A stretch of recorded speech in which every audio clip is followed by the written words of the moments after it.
Hey y'all, today I've got 3 cottage cheese based dips for y'all. I know, cottage cheese, y'all are tired of hearing about it, but it's everywhere right now, y'all. And that's why I'm making this video, because I wanted to try it out for y'all to let you know how it is, to see if it's worth you wasting your precious time trying these recipes. So what you're going to need, we're making pepperoni pizza dip first. You're going to need a cup of cottage cheese, and then you're going to need about a half of a cup of pizza sauce. Now, if you don't have pizza sauce, you can certainly use spaghetti sauce, or if you don't have either one of those, you could also get some tomato sauce and just doctor it up. Just like you would if you were making, a spaghetti or something, your homemade sauce. Just doctor it up with whatever you like. So to this, I went ahead and added a little bit of garlic powder, a little bit of onion powder, and I'm going to add a little bit of Italian seasoning. Now, those are optional. You don't have to do that. But I wanted a little bit of extra flavor in mine, so I added it. But you do it however you like it. If you just like the flavor of whatever sauce you put in, you don't have to add all this extra if you don't want to. It's customizable. So then I decided I would add a little bit of minced garlic in there. And yes, this is my granddaughter's purple spoon, but y'all don't tell her I used it. I mean, it's her purple fork. Sorry. Don't tell her I used it. That's just between us. Okay. Then I went ahead and added about 2 tablespoons of Parmesan cheese. And you can use, the powdery kind of Parmesan, the grated, or you can use the shredded, or, whatever you have. So I went ahead, added that in. Then we're going to take our little blender cup and we're going to blend this up. You just want to blend it until it's nice and smooth so your cottage cheese is not chunky anymore. And yes, I was beating on my cup because I was trying to knock my cottage cheese down to the bottom to make sure that it was going to get all good and blended up in there, y'all. But it did. So once you get it all blended up, we're making this in the air fryer, like I said, so we're going to get us a little pan and get it ready. Now, the pan that I have, go ahead and spray it with some cooking spray. The pan that I have is probably about, if I had to guess, maybe a 6x6 size. I got it at the Dollar Tree, y'all. So if you go to the Dollar Tree and get their little square pan, that's what this is. But the reason I have this is because it fits in my air fryer. An 8x8 pan will not fit in my air fryer. But if you don't have one of these, you can use one of those little disposable, like aluminum pans. Just get whatever air fryer safe dish that you have, and it'll work just fine. But that's about the size of this one. And look, I wasn't going to leave none of that behind, so I was scraping it on down. But make sure you do scrape the sides of your cup, because sometimes, when you use these blenders, the blender cups, some of the stuff doesn't blend completely in when you use seasonings and stuff.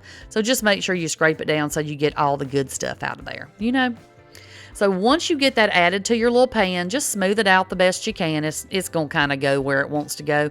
And don't worry if it looks a little liquidy, y'all, because number 1, it's dip. And number 2, it's going to kind of thicken up when we cook it in the air fryer.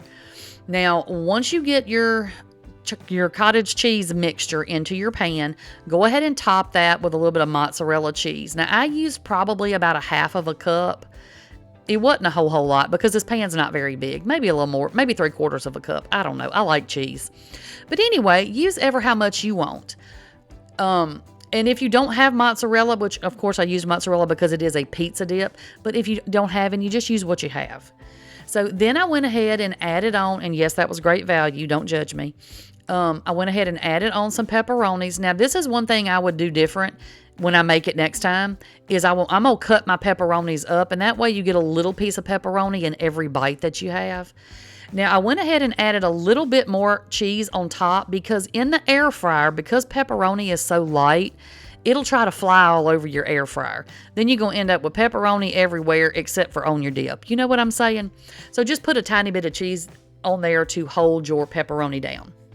So then we're going to air fry this at 370. Now it says 5 minutes right here, but I cooked it an extra 2, so 370 for 7 minutes. But just after 5 minutes, watch it, because people's air fryers cook a little bit differently. So go for 5 minutes and then add time as you need it till you get to the level of doneness you want it. I like mine a little brown. So the next thing that we're going to make is queso dip.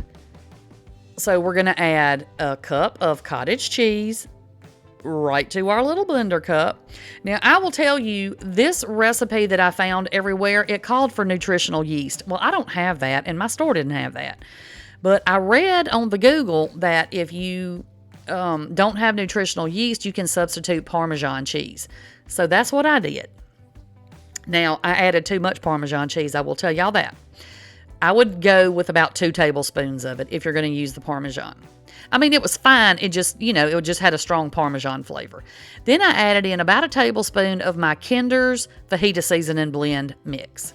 Or if you have like fajita seasoning or enchilada seasoning, taco seasoning, you can use that. Add you in about a tablespoon of cornstarch because that way it'll thicken it up a little bit, okay? Because we don't want watery queso dip, right? So add that all in there to your little blender cup, and then we're going to blend this up until it is nice and smooth. Now, this particular recipe, I saw so many different variations, and like I said, I didn't have the nutritional yeast, so I went with the Parmesan. So I had to kind of go out on my own and kind of mix stuff together. Now, what I was pointing at there was that the seasonings weren't mixing, but that's okay because the point of the blender cup is to smooth out that cottage cheese. You can always just mix the rest of your seasonings in if they don't blend completely. So once I got to this point, I tasted it and I thought it needs a little bit more seasoning, so I added just a tiny bit more of my fajita blend in there. But again, y'all, taste it, see how you like it, and then go from there. And I stirred that up, scraped it down so all that other stuff got good and mixed in. So then I went ahead and added in just a little handful of like some Mexican shredded cheese because I just felt like it needed it. Now, you don't have to add that, that's optional, but I did. And then I blended that up too into my little blender cup. I didn't show y'all that, but I did blend that all up. So then you're going to go ahead and just pour this right into a little bowl. And I can't eat cold queso dip, y'all. So what I did was I just added everything I wanted to mine, and then I popped it in the microwave for just, 30 seconds or a minute. Now, I did add some green chilies to mine because I just wanted that little bit of extra. Look at that. Look at the pepper peel. Make sure you watch that, y'all. You don't want no pepper peel in there. But I just like the way that it tastes, and usually you do have a little bit of peppers in your dip at a Mexican restaurant. Now, I will tell y'all, this did not taste like a traditional queso dip to me. It was delicious, and it was a nice cheese dip. It just didn't taste like queso to me. So take that how you will, but I just wanted to be transparent and let y'all know that. Delicious, but not necessarily traditional queso. Maybe if I would have had the nutritional yeast. Okay, so the last thing that we're going to make is super, super simple French onion dip. Now, this is one of my favorite kinds of dip, so I had to try this one. So what you're going to need for this is a cup of cottage cheese, of course. And then we're going to add in some onion soup mix. Now, y'all see I'm fancy. I have Lipton today, but that's only because I got it in bulk at Sam's. Otherwise, y'all know it would have been great value. So I started out with half the pack because I wasn't real sure how strong that flavor was going to be. But I do go back and add the rest of the pack in there and blend it all up. So just add a half a pack, taste it, see how you like it, and then, add more if you want to. Another thing, mine was a little bit on the thin side, and I should have added a little cornstarch to thicken it up, but I didn't mind it because the flavor was really good, y'all. But the other thing that I would do different on this one is when I eat French onion dip, I like the pieces of onion in mine. And because I blended the onion stuff in with the cottage cheese, it blended all the onion bits up. So I think next time I'll blend the cottage cheese and then just stir in my onion soup mix. But that's the only thing I would change. So this was our pizza dip. Y'all, this stuff is so good. I served it with like some crostinis, like the little hard bread, but you can serve it with whatever you want to. You can really eat it by the spoonful. It's delicious. And then here is our queso dip, and you just, of course, serve this with some, tortillas, some tortilla chips. I can't talk, y'all. Or whatever you want to eat your queso with. Then the last thing that we made, of course, was our French onion. I just served that with some regular chips. Y'all, all three of these were really good. Really, really good. So you got to try at least one of them and let me know how you like them. But that is all I've got for y'all today. I will pop y'all another video right over here, and I will catch y'all on the next one. Bye, y'all.